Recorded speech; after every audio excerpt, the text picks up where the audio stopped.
Good morning, everyone. Happy Monday. Happy 2022. Welcome back to Faith Family Focus. I am one of your co-hosts, Faith Suggs, former Duke women's basketball graduate and currently CEO and founder of my company, Brand by Faith, a social media and branding company dedicated to telling the digital stories of our clients. And this wonderful man next to me is my father, Schaefer Suggs, former NFL player with the New York Jets and the Cincinnati Bengals, and has also served as the vice president and on the executive board with the RPFPC, NFLPA Chicago. Good morning, Dad. How are you? Good morning, Faith. How are you? Nothing.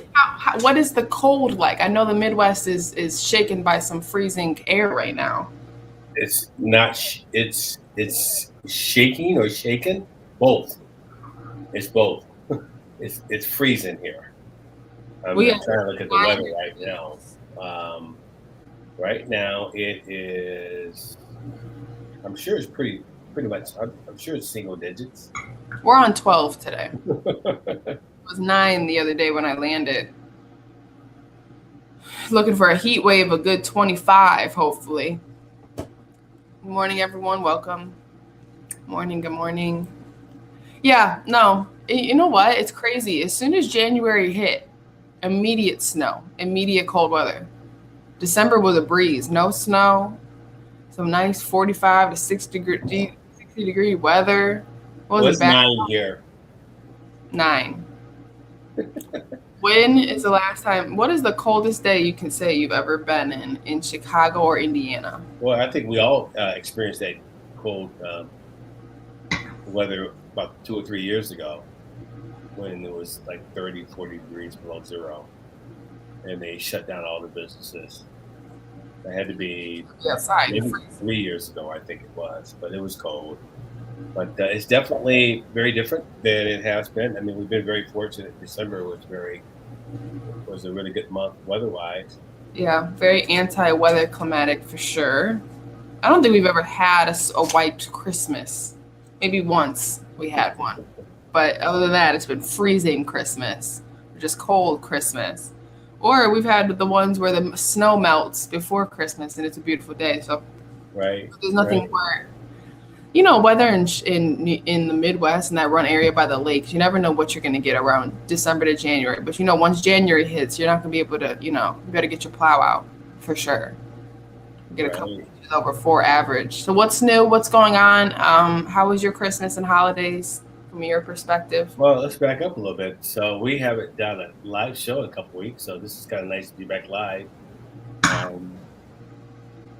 Christmas was obviously very, very nice having you and Devin home. Actually, that was the first time 2 of you have been together for more than a few days. We were actually here for a week for Christmas. It's really nice, as you all know. You were here. Did you enjoy it? Yes, Christmas was nice. Nice holiday break. Definitely at home longer than I should have been. In a positive way. Sometimes you just want to get moving. You want to get back to work where you normally used to be. Yeah, you want to be in your own space. I know. But it was very nice. I think it was a hard Christmas because not a lot of people got to see their families, but we were very lucky, vaccinated, boosted, and we're not really outgoing people out in the world, but we definitely were safe, and it was just nice to be around family. And we did all, our normal traditional routines, which we always discussed on the 2 previous shows on 42 about our traditions for the holidays and what we do and what we stick to. And it was nice. You got a new gift. You got a record player. Do you want to tell everybody about that discovery that you are now? It's your new thing now? Well, not a discovery. It was just something that I've always wanted. Since a discovery. How about a Christmas present from you guys? It was really nice. It was like one of the best presents I've gotten in a long time because how much my music means to me. And I had a lot of my albums in storage. I have over 1,000 albums, all the way from when I was in high school, and I got them all alphabetized and by male, female recording by different groups, and just been really nice to be able to play. And I'm surprised at how great shape they are in. I don't think I've played an album that has been damaged. So you got a chance to listen to some of the original Michael Jackson, Thriller. I have Off the Wall. Earth, Wind, and Fire. It goes on and on and on. I don't think you guys realize how many albums I had till you actually. Well, we never seen them, not since we were little. Would you consider, like, what albums do you think nowadays would you add to your group of albums? Like, what would you add? Because there's a lot of great music now, and they're still selling stuff on vinyl. Yeah, there's a lot of musicians. Of course, it's funny. I went to the really high-end stereo store, and I realized how I'm way behind time. That I used to be really up to date on stereo equipment and different types of receivers and turntables, and I thought I was in a spaceship. The new technologies out there. So, and then while I was there, they had a bunch of vinyl for sale, and I would because you have also CDs too. Almost most of the albums that I have, the really popular albums I have the CD version of them too. Okay. So the CD version, you're gonna get a clearer, crisper sound. But I was surprised how well the record player played, how clear it played. The sound that it displayed was pretty phenomenal. So I'm very happy with it. It doesn't take up that much space.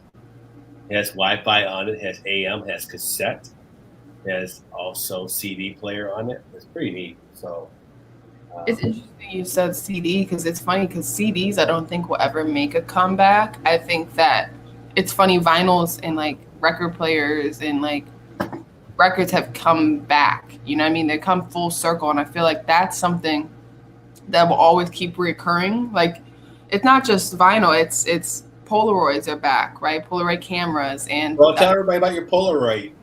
Well, I've had a Polaroid for about 1.5 years now, but I had disposables cameras for Christmas, the ones you take to Walgreens and then you print the photos. You don't know how the photos are going to turn out until you print the film. Those are back. That's a big thing nowadays that's coming back. So it's not just vinyl, it's how we're taking photos now, right? Going full circle. It's interesting though that CDs, I don't think CDs will come back. That's my prediction. I just don't see us getting a CD player ever again, or DVDs for movies and stuff. It's just, I think that it's the stuff that you can hold in your hand that is a form of memory. You know what I mean? The form of pastime, because that's what came first was vinyl. So I don't know. That is really cool that all of this is starting to go full circle again. Well, and I didn't know you do all that. Streaming music, you have everything right now. So many different ways to access music. Right. It's just great, but it's just nice, I think, for a hobby. I mean, to have CDs, to have the vinyl. I mean, those albums right now, I think I paid $5-6 for them. They're worth, $30-$40 a piece now. They might be more than that. Yeah, I know that the Michael Jackson Off the Wall album was worth a lot, and a lot of my albums, I like them so well that I have two albums of a lot of Happy New Year, Hazel. Happy New Year. Yeah, it's so nice to have our friends chimed in the New Year with us. So nice. But Faith, I really got, even today, I think your aunt is coming up to see us today. And she also really enjoyed when we were little listening to the record player. We used to stack the records on top of each other, and they would just play one right after the other. But it was nice. Yeah. Seeing it's timeless. Some things are timeless. So what was your favorite Christmas present? I got a lot of nice things. That's really, you know what I mean? I got a nice pair of Uggs. I got a bunch of jewelry. I got candles. I just got a lot of things that I asked for. You guys always say, I give my list. I don't play around with my list. For those of you who don't know, I made them submit their list about 2 weeks prior to Christmas so I could get it all done. And I didn't get anybody's list until maybe the day after I had told them they needed to get their due date in. But I executed. I think I gave the best presents of Christmas. That's about normal. But, women, we're good at that stuff. Yeah, but no, I loved my presents. I got a lot. I love candles. I love those White Barn candles. Something about they like, you buy the Yankee candles and the White Barn candles, and White Barn is off of Bed Bath Beyond. Those, you can smell those throughout like a house. You know what I mean? Like, they're that powerful. The other ones, now that I'm looking back on it, I don't know why I've ever bought other candles before that. But then again, it makes you think, well, how many chemicals are in this candle that makes it go from one house to the other? That's how powerful it is. But it has been wonderful. I've loved it so much. And Christmas was nice. We got a lot of great presents. We're always great at presents. I think we're a big present family as well. But I think it's because we just like to give to one another, and we've created that culture of it. I don't know if we're not a lot of people do that still. They don't do a lot of like the big gift presents, Santa, all that stuff. So we try to keep it together each year, even though Devin and I are both over the age of 20 now, which is crazy. But yeah, Devin asked for a scooter. For those of you who wonder, Devin is the ultimate, and Dad, we can dive into this, but I don't know if anybody else has another child this way, but Devin is very different with his gifts and what he requests yearly. He's not different at all. He's always been the same. Different from other children and other adult children. Let's clear that up. Some children grow up. Devin grows up, but brings everything that he played with back. Yes. So like, he wanted a scooter this year. He got a scooter. He wanted a lightsaber. He got a lightsaber. He wanted those dimension glasses that you could play games on and they make you feel like you're in the room. He wanted those. He wants everything that's like not normal. And I don't know how he's going to get that scooter back to school. Well, I'm confused because the first person I saw riding the scooter up the street was my daughter. Well, he didn't. Here's the thing. That's another thing. He doesn't get excited for these things. I'm like, Devin, you got a scooter. And he's excited. He's like, yeah, I'll ride it. And I'm like, why did you ask for these things? I'll ride it. You're both riding. Tried to race. Yeah, it's been a long time since I've been on a scooter, probably college. And now that I rode it, both of us were out of breath. We were like, I don't know about this. The kick push scooters, I'm telling you. But, it's fun, though, to see him still tap into, like, that youthful side of I like that. Christmas and gifts. And his lightsaber, too. That thing is pretty amazing. Yeah, Devin's lightsaber is, like, over $100. Probably. Yeah, those things are amazing. I came home and he was coming out of the apartment with it. He was going somewhere with it, going down the street, doing this with it. It was at night. It was so funny. Yeah, that's not cool.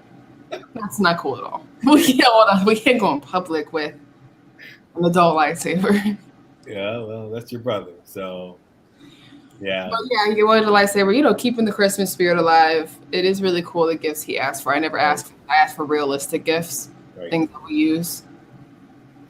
So for our viewers, let's kind of talk about what's going on with us, the huddle.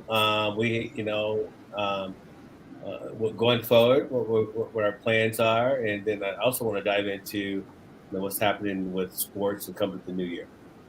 Yeah, and resolutions maybe. Yeah. I don't know if you know this. Actually, let's hop into the resolutions first real quick, because I still don't know who my guest is for the huddle this week. Everyone's still coming back to work, barely surviving. Right. One of them. I got to find a way to go to the gym today. So that's another thing we discussed, is trying to figure out how to schedule your new year, because we set those resolutions. Okay, so Dad, I don't know if you know this, but people don't want to set resolutions anymore. Did you know that? I did not know that. So many trends on Instagram, social media, Twitter, of people who said they don't want a resolution. They just want to. Well, first of all, how many times do you actually achieve your resolution? Well, but it's still nice to set a goal, though. I don't think that. Here's the thing. I think resolutions are goals that are too big. I think that one of the things I'm starting to see people shift more to is vision boards. You know what those are? Yes, I saw your niece, your cousin, do a family vision board. I thought that was really neat. You create like ideas, all the things you want to achieve and focus on, and I think that to me is a better way of doing it. Now, of course, we all set our resolutions. We say, some people say they'll drop 20 pounds. Some people say they'll quit sugar. Some people say they won't drink all of January. And it's just like, I hope people achieve them, but a lot of people are like setting these goals more inside of a mindset instead of actual physical goals that they have to achieve. So instead of saying they'll maybe gain 15 pounds is what they're trying to do. Some people would just say, my goal is to eat healthier and eat more protein, eat more carbs, eat this, or work out heavier, and they're change up their dynamics. And the mentality is more to do more for that. And then they'll blink and maybe I'll have gained 15 pounds. So I kind of like this change in things instead of the setting a direct goal of I'm going to, it's always diet. It's always diet. People always want to lose weight in the new year. Instead of losing weight or losing 15 pounds, I want to eat healthier, work out more, and then I'll lose 15 pounds. I like that. And I like the kind of the shift of it. I don't know, but your generation may still want resolutions. I don't know. Have you made any for this year? I have not. I don't think I've made a New Year's resolution in a long time. And this is the perfect example on why resolutions are dying. Because, I'm a goal-oriented person. So it's like, why do I do it once a year?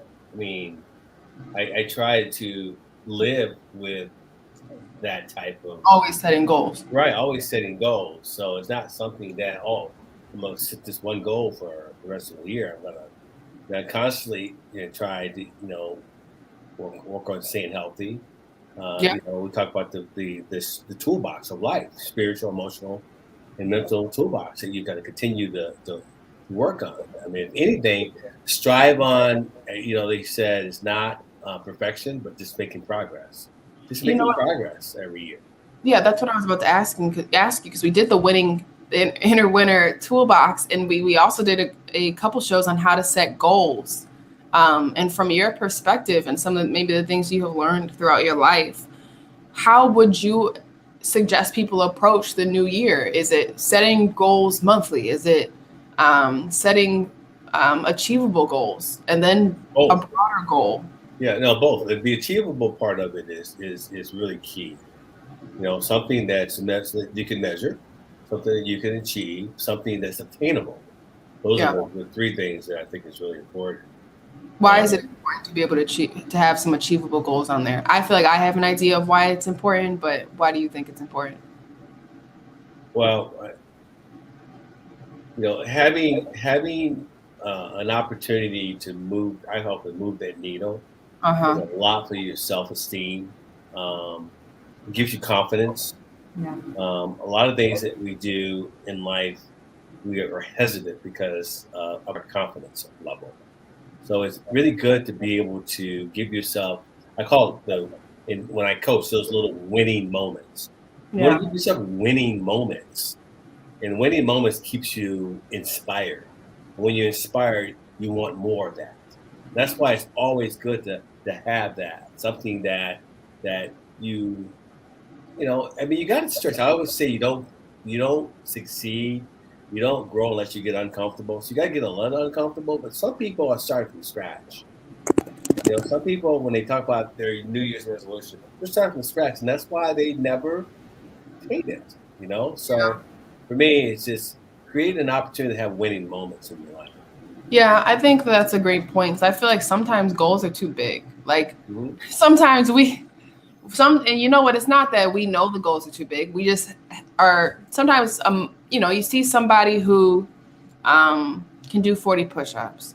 And you're like, gosh, I used to be able to do 40 push-ups. I should be able to do 40 push-ups. I'm going to do 40 push-ups. I'm going to do 40 push-ups a day. And so now you're down this rabbit hole of setting yourself up for something not only did you not prepare for, right? Instead of maybe starting with 10 push-ups a day or 5 push-ups a day, you're going off, let me go for 40 push-ups a day. And you kind of burn yourself out to trying to do it. And now you're not achieving this goal. So now you have this mindset of, gosh, can I achieve anything? Right. And so then you try to set a new goal. And you have this kind of this routine or this habit of not completing or not finishing. And we know it's setting obtainable goals. That's getting back to what your question was. When you set goals, they have to be something that's obtainable. 100%. And I don't know. It just, you're so right that we have to have achievable goals, and that's in all parts of our lives. And we just have to be able to have those small wins, like you said, because those small wins, sometimes those should be even goals that you set. Find ways to win this year, right? Find ways to achieve things this year for yourself so that you can constantly feel like you're growing and evolving and moving and moving, You know what I also like as you grow in a relationship, when you have a relationship, and after Mhm. this resonates with you, is having a partner that you can hold accountable and hold you accountable.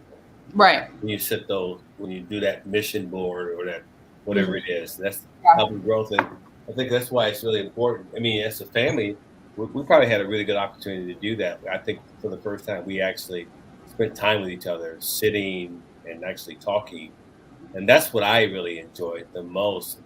Now, in retrospect, maybe that would have been a good idea for us to maybe talk about doing a vacation or doing something that we haven't done in a long time. Right. Uh, but I think having someone else in your life that can hold you accountable, whether it's your friend, whether it's your significant other, whether it's your parent, I think that's something that when you do set goals, it really helps when somebody else is there rallying for you, an ally that's going to push you a little bit, that's going to inspire you a little bit. I think that's also important. I think that that's actually something I spoke on the other day. It's one thing I do at the end of the year, and I haven't had a show since. So for the last full moon, which is called the cold moon, the last full moon of 2021, I always do this ritual or manifestation exercise for the new year. And what I do is, and those of you who don't know, women specifically are very much affected by the moon, right? And the gravity. And I started watching Will Smith's new show, The Earth. The Earth is he goes and he's learning all of these amazing things about things that we never have learned before about the science of the Earth and the moon and how we're constantly in motion. So the moon's always pulling at the Earth, right? And everything in the Earth is being pulled. The Earth energy, our everything, right? And women specifically, obviously, because we go through cycles monthly. And one thing that I have learned is every last full moon, I get a lot of energy. And so what I do is I write down the things I want to leave in 2021, and the things I want to achieve in 2022. And I started doing this 2 years ago, which I achieved. And I achieved actually a lot of the things on the list. And I burn it, set it on fire in a sink. I want to clarify that I burn it in the sink where I can set the fire, cool the fire back down if it gets too wild. I had a teammate, Linnea Belton, who set hers off in grass, and you can imagine how that went. But what I do, good morning. What I do is I set those goals and I burn them. And the process of burning them is I'm not only burning them to get rid of the old, but I'm setting the ashes and the amber off into the world to get this mindset of, okay, I'm going to achieve those things in 2022. And that's my way of kind of taking control of what I want to happen, right? And of course, you can't achieve everything on your list of what you want to do for 2022, but it's at least, I'm dedicating time to it. And I'm dedicating emotion to it. I'm dedicating intelligence to it so that I always remember what I'm doing. And by the end of 2021, I didn't remember what I manifested for 2021, right? I like that. But it's the fact that I'm setting out in the air. And so maybe the earth, God, anybody will keep me on track for the things that I hope for and the things I hope to let go. And so that's just something I do yearly. And I guess like you could say that's a form of resolution, but I think it's more leaning towards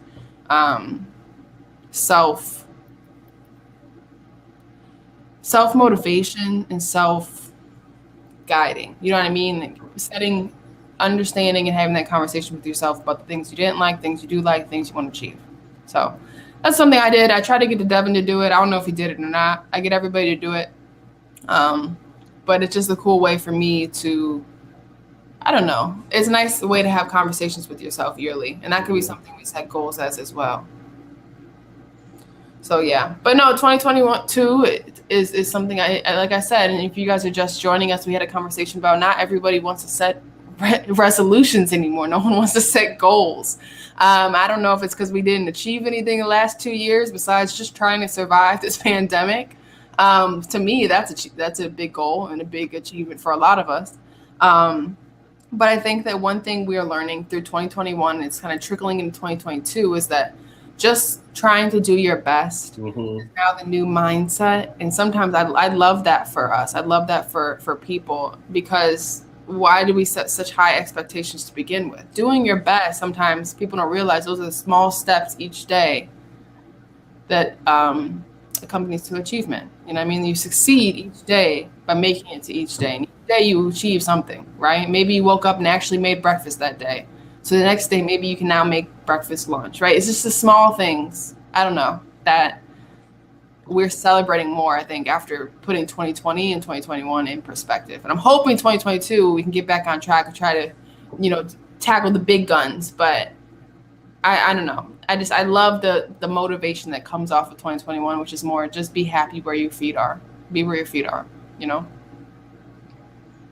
Yeah, I do. Yeah. It's just a nicer mentality towards it all. Like 2020 and 2021 told us to slow down. And it's nice to slow down. You know what I mean? It's nice to slow down in our lives when so much is going on. And when you slow down, you can really understand who you are and where you are. Yeah. You're speaking of this, there's so much, like we haven't talked in a long time. There's so much about this new year, 2022. I told you I'm really looking forward to 2023 because that's our favorite number. And this will be the only time in our lifetime that we would actually be able to have a year 2023. Hopefully, the grace of God, I'll be here in 2023, but that's our favorite number. But 2022 got here pretty quick. And I think 2020 was just a year of just recovering, you know, and hopefully we can, even with the COVID, with the new virus, you know, we're still able to navigate forward. I mean, you know, we're still having some challenges, obviously, along the way, but I think people are responding accordingly, especially in the sports world, corporate world. People are more working from home. A lot of the professional teams are just taking responsibility for the protocol. I mean, but the sports is continuing to go on, which is kind of nice, you know. So yeah, really good.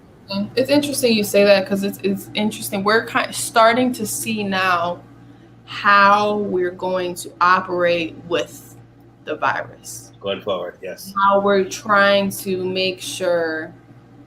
Because at some point, and I remember back in 2020, the government and the CDC said that eventually we're going to have to operate with it like we operate with the flu, which the flu still kills a lot of people. It does. Yes. Right? And that's why we get flu shots. And I'm not, and it's just, you can see now we have the vaccines and the stuff that's in place for the flus and the COVID and everything we get growing up to prevent us from, you know, because once measles and mumps was something, right? Once polio, once all these things were things, we created vaccines and we then just lived with it. And so now we're starting to see the world kind of operate. We're seeing the NBA, the NFL go, like you said, they have the protocols. You go on a protocol, then you come back. The CDC lowered the quarantine timeline to 5 days. And you can now get home COVID tests delivered. There was a time in 2020 we couldn't get a dang COVID test. Do you remember that? It was like everyone was freaking out, and the COVID test cost $1,000.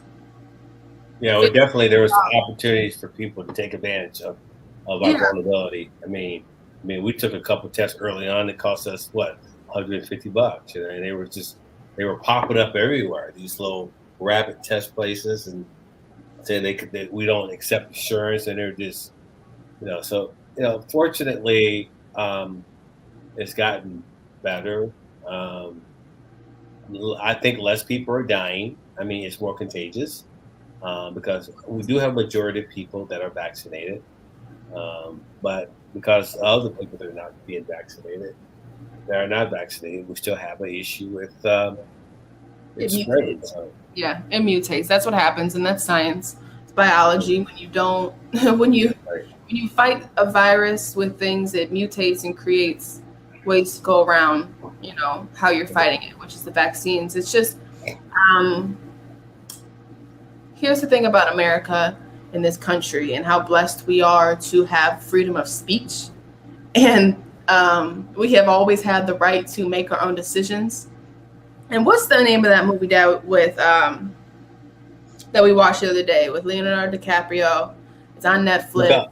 Don't Look Up. Don't Look Up. Oh my God, great movie. So if you guys don't know, Don't Look Up is on Netflix. It's a Netflix original. Meryl Streep, Leonardo DiCaprio, Jonah Hill, the young woman from Hunger Games. It's just Tyler Perry. It's a wonderful cast. And the basis of the movie is that there's a meteor coming towards Earth. And in 70 days or a year or something like that, eventually it will hit Earth and cause what happened with the dinosaurs. Because, when the dinosaurs died, the meteor hit Earth and it caused not only tsunamis, earthquakes, fires, wildfires, and no living being can survive that type of turmoil. So they took it to the government. The government said, we'll sit and assess this, and we'll put it on the back burner, and we'll see if we can do anything about it. And then they came back to it 3 months later after they took it to the media, and the government was in trouble for not taking initiative early enough, not taking the science and the scientists seriously. And then if you can't get our basis, it's very much similar to how the process of COVID-19 entered America. Yeah. I was really Jennifer Lawrence is unbelievable in that movie. Yep. And then you have Meryl Streep. I mean, goodness, the actress they had on that show was unbelievable. Yeah. Well, I think they did it on purpose, and I think that that's a project that they wanted to do. And the project definitely had a mission, right? And the message and the under theme was very clear, right? It's how we fumbled COVID-19 as a world, as a nation, as a government. There's nothing we can do about it now, but we definitely, and you know what? There were two messages, Faith. You said something that was pretty profound. There was two things that it was the global warming, and then also that how we handled the. There's two things I think that there was two narratives that I thought came out of that. And I think that you shared that. Yeah, well, one of them is 100% the meteor. Well, I don't think meteor is global warming. Right. The meteor is something that because it's out of our control because it's in the universe. Right. How do you understand this? A meteor, and I learned this last night. It would take Earth. We spin on an axis. We're going like really, really, really fast as Earth. But because we are on Earth, we don't feel us moving. It would take us 200 million years to just get through one Milky Way. If you wrap your head around that, okay, it'll take us 200 million years to get. And another thing that I noticed, and I'm putting this stuff in perspective so you guys can understand all of this show and this movie and the stuff that we're learning from, because we're educating ourselves more and more. And I think that's really cool because we're only in 2022, right? We started the calendar. We're only in 2022. And they say that there are some things on this earth that have been growing for 150,000 years. Our calendar has only done 2022. If you wrap your head around that, you know what I mean? What we do on this earth, and this is something, a mindset I'm saying that movie really opened my eyes to it, is what you make of the time you have on earth, what you do with it on earth, how we treat one another. It's all really only important to yourself. Like you're doing it for you. You know what I mean? And the quality of life you have on earth is what you make it.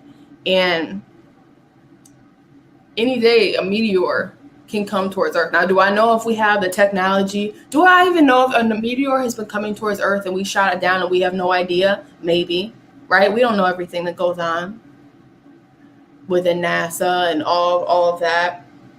But putting in perspective, and that show really opened my eyes, and then watching the Will Smith documentary about just studying Earth and all the things we do not know, your time on Earth is very much dedicated to what you make it. Right? So take that trip, right? Take that drive, hang out with your friends, right? Stay up late that night so you can hang out. It's just, those are the things that puts in perspective. It takes us 200 million years to get through one Milky Way. That right there opened my eyes to a lot. And that movie, because we all have opinions and we all have freedom of speech, and we all can, right, choose to look up or don't look up, right? Or get vaccinated, don't get vaccinated. It's all in our hands, right? It's what you make. Life is what you make it, right? We can still be in COVID within 20 years, but some of us may have figured it out, and some of us still may be fighting COVID. I don't know, but life is what we make it. And I think that's a big thing that's going into 2022 is we've been so tunneled down 2020, 2021. And now I think people are ready to be like, let's explore. Let's do this. Let's make everything happen we can because life is too short. Right. Yeah. Oh. There's been a lot of distractions that have steered people into the rabbit holes to immobilize them for any type of personal growth. And unfortunately, that has been a part of our narrative for the last 2 years. And I think your point, you put things in perspective, is very clear. Yeah. You can't waste a day, of your life. You got to take one day at a time and just really make the most out of it. So I think that's the one resolution going into 2022. Live each day like it's your last day. Live it, the things, like you talk about the trips that you want to take, the things that you want to do, all those things. Because, we've experienced some very devastating things in my lifetime. The COVID, 9/11. We've had some pretty, in our world's lifetime, we've had some pretty devastating events that has happened that has completely changed our world. And I think this COVID, the way that we live our lives, is going to change the way we live our lives. You watch the New Year's Eve celebration on Channel 7. Everybody had their mask on. Well, most people had their mask on, but no one's probably had all decorative and sparkles, but it's a part of who we are right now. So anyway. Yeah. What I was telling you is that was probably the best time to go to Times Square, because now everybody was out there and you probably didn't have to wear a diaper. Now, seriously, because normally on Times Square for New Year's Eve, pre-COVID, you can't move. I done it once, Faith. I know. You can't move. You can't move. It's terrible. I will never, ever put myself in that situation again. Ever. I don't want to be around any crowds. But that's another thing that probably changed for COVID-19 changes. We don't want to be around people as much as we once did. And people are more comfortable being on their own a little bit. We've had these shows talking about the holiday survival guide, and we talked about being on your own for the holidays. I saw some people choose to be at home alone for the holidays or just do their inner nuclear circle. Mom, dad, kids, right? Maybe grandparent that lives in home with them. They stuck to that. They kept that. Yeah. Or they didn't travel because of COVID. And that's a new thing we're making, right? Maybe we'll take the pressure of trying to find everybody and always be with family and get everybody gifts and all the things that we're supposed to do for Christmas instead of just enjoying where you are and making your own traditions. So we talked about that, but we got to really assess it as the holidays came and went. Got to watch how people really apply their new traditions as well. Right. But for the year, Dad, college football playoff championship is coming up. Who do you have? Well, it's an SEC dominant. Between Georgia and Alabama, they've already played before. Alabama won the first time. It'll be a good game. There was definitely a significant drop off from Georgia, Alabama, and then to Michigan and Cincinnati based off the results of the game. So, yep. Not as excited about the college. I'm really excited about the NFL. Mm-hmm. I don't know if you saw the tantrum that Antonio Brown. He probably played his last football game ever. I'm going to need the 30 for 30. I have to know what happened. I have to know why that man took off his outfit and just walked off. He has some issues. Oh no, I don't know anything about him. I don't know him, but I want to know what happened. Right. But anyway, but not letting that dominate the most important part of the discussion is I think the playoffs.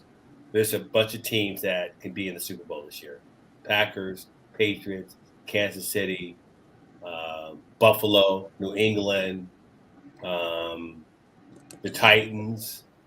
There's a couple teams that can actually be in the Super Bowl this year, which is going to be really interesting to watch. So who do you have winning? It's a toss-up.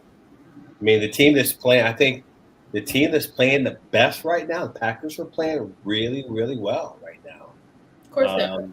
Kansas City was playing. Kansas City got beat yesterday, but so it's kind of hard. It's a hard indicator. Some teams go into that last game saying, "Okay, we made the playoffs. We're not going to play everybody. We're going to scale back." Right. So it's kind of hard to really gauge that. Sometimes it's good for a team. Sometimes it's not good for a team. The team is having a momentum. I wouldn't scale back, but a team that's really dominant, and they maybe secured the playoffs a couple weeks ago. Yeah. But one thing interesting. It's a toss-up. Yeah, well, I'm actually very interested to see because we're a month out. Why do we always know when the Super Bowl is? Because my birthday is on Super Bowl, so we always for some reason it's my birthday party. But one thing I will say about professional football compared to college sports in general, right? Professional sports, but the Super Bowl is one of our biggest moments in sports, right? And so one of the things I noticed last night when I was watching college basketball, which Duke beat Notre Dame last night, women, even though they're ranked higher than them, we haven't beat Notre Dame. Wow. Has Duke lost a game yet? Yeah, they lost to South Carolina, and they lost to one ACC team. I can't remember who. Okay. Virginia Tech. So, which is not a surprise either because it's the worst place to play ever. So one thing I will say about college sports compared to professional sports and Super Bowl process specifically, and you're talking about playing games, not playing games, and how your strength is schedule. In college basketball, and I can speak on this clearly, is college basketball, the strength of your schedule often predicts if you won't get into the NCAA tournament. And so teams are bubble teams. We were bubble teams for a while. Duke was a bubble team. A lot of if you're ranked 5th to 8 or 5th to 10 within your conference, you're a bubble team. You have a possibility to get in, you have a possibility to not get in.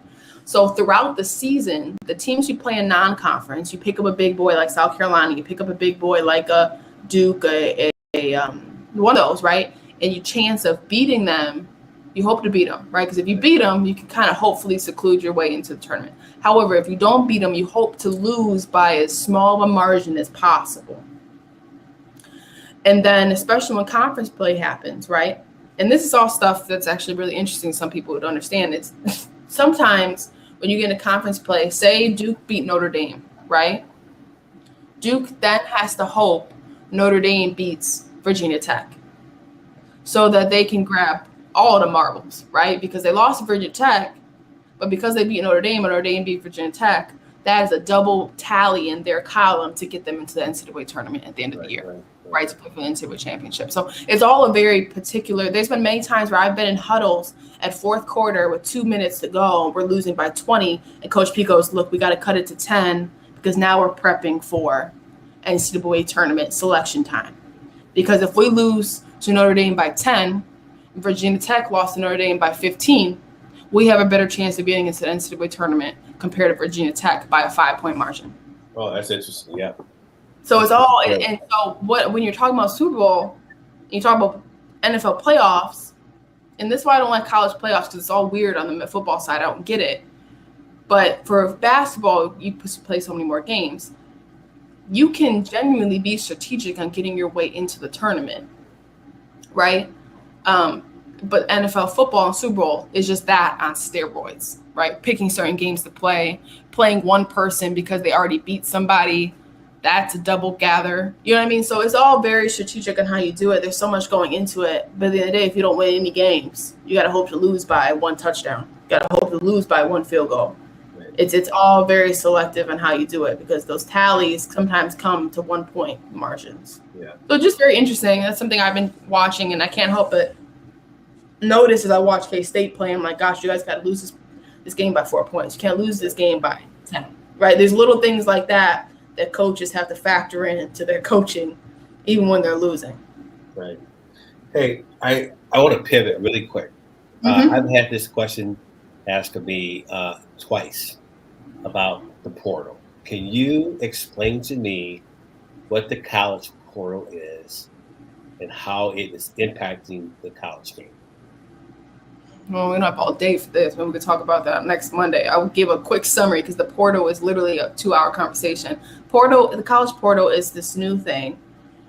When you transfer now within the NCAA, you do not have to sit out a year.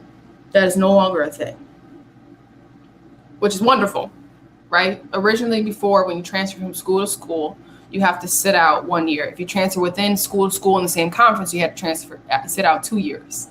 So now with the portal, you transfer, you don't have to sit out a year. The portal is an opportunity for these kids, and it's kind of like I don't even know how to describe it besides a meat market. You toss your name in there, and college coaches from all over, Division 1, 2, and 3, can see that your name jumped in, your stats from the previous seasons, footage of you playing, and they can wait 1 second. So when I put my name in the portal, I'm actually actively at the school that I'm at. I'm at Ball State. Yeah, but you've already decided you're not. I've decided that I'm not going to play at Ball State anymore. Right. I contact. Is there a process that you have to go through? No idea. Okay. But it's very simple. Okay, simple. Okay, so put your name in the portal. You're done with that team. You're done with Ball State. You can't enter the portal without having a conversation with your staff. You're not supposed to. You're supposed to, hey, coach, I'm not coming back next year. I'm entering the portal. Okay. And then rumors go around and say so-and-so's entering the portal. So then college coaches see, oh, so-and-so entered the portal. And there's been, on the football side, there's been big names enter the portal this year. Out of Notre Dame, Michigan, like big ones, quarterbacks. And so if the portal right now in football is a mess. I know last year going into this season for 2021, 2022, there was at least 1,500 women's basketball player names in the portal. Everybody trying to fight. And there's still kids in the portal. They're entering the portal now, right? I've had 2 girls I know transfer so far. And so, well, college coaches changes and stuff like that. But the portal is genuinely one of the greatest things that ever happened in NCAA because for advocating for athletes, NIL and the portal, great, right? For college coaches, it's great in the sense that you don't have to now recruit 19-year-olds, 18-year-olds. You can now go with the 2020 year. You only got to get them for like 1 or 2 years, though, right? Yes, but because of COVID and because of the year we had, some of those kids this will never happen again, right? They're never going to give your kids a year back. But because of the year that we're having, some college coaches are getting 23-year-olds, 24-year-olds with 2 more years that can play till 26, right? And so it's an amazing thing for college coaches right now because now the whole form of recruiting is different. They have a whole nother pocket of recruiting opportunities other than the college. They have a whole nother pipeline of players that they can recruit from. Yes, it was originally just high school students, prep school, and JUCO. Now it's high school, prep school, international, JUCO, transfer portal. And so, yes, it's amazing. It's also terrifying because you lose a player like that to the portal, right? Your best player now has the accessibility to have a great year and now go free agent. It's professional, right? They can now be like, I had a great year at Duke. Let me go. I'm sorry. You wouldn't leave Duke. I had a great year. Stupid.